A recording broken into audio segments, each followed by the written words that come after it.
Today we're going to discuss something called methylene blue.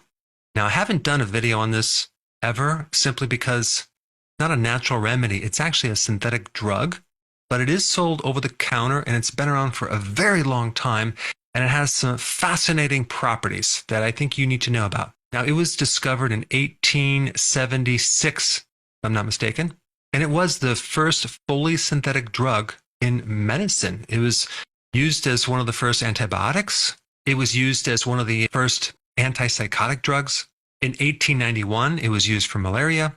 In fact, nowadays, even the emergency room doctors have it ready if someone has either cyanide poisoning or carbon monoxide poisoning.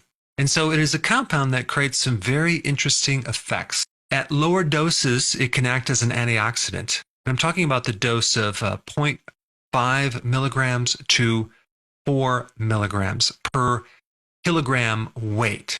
And of course, before taking something like this, check with your doctor just to make sure there's no contraindications. So, for example, I weigh 185 pounds, okay?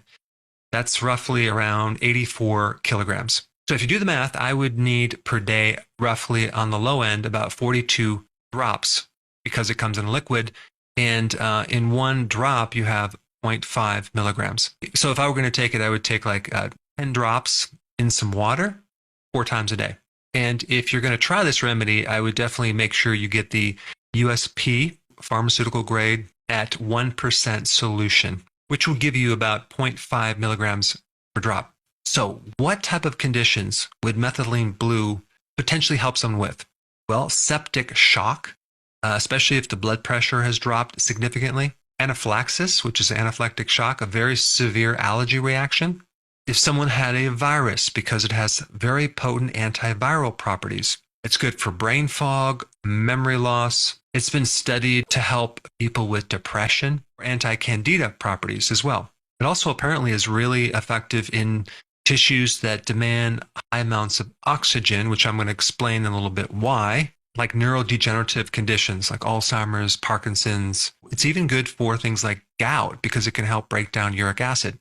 In low doses, it acts as an antioxidant as well as an anti-inflammatory. So typically anything that involves mitochondrial dysfunction can benefit from methylene blue. So what I want to explain is how it actually works. What is it doing in the body? Which is actually this is very interesting. So what it does in the body, it acts as an artificial electron recycler. Now, let me kind of explain this. Let's envision you have a battery, right? And batteries are filled with these electrons that are stored, right? And so you need these electrons to generate energy. And you also have electrons going on in your body as well, in the mitochondria. In fact, your body converts food into electrons stored in the ATP molecule for energy. And so in our mitochondria, we have a lot of electron transfer exchange going on. Methylene blue apparently has the ability to remove or add electrons depending on what part of the body needs them or doesn't need them. So it seems to help correct this shuffling around of electrons, which medically has this term called redox cycling.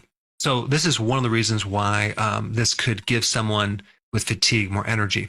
Now, since we're talking about the mitochondria, and this is the heart of your metabolism, in the conversion from food into energy, oxygen is also involved. So methylene blue helps the mitochondria absorb and transport oxygen. It actually improves the way the body uses oxygen. And so you can imagine all the different problems that this could potentially help someone with. Now, there is some contraindications. If someone is taking an SSRI, which for depression, for example, you wouldn't want to take this as the potential side effect of increasing too much serotonin. And of course, before taking something like this, check with your doctor just to make sure there's no contraindications. But I wanted to put this at least on your radar so you can understand a little bit more, and you can maybe buy a book and read up on it. But I think it could potentially help a lot of people with certain problems related to this oxygen and electron transfer issue inside the mitochondria.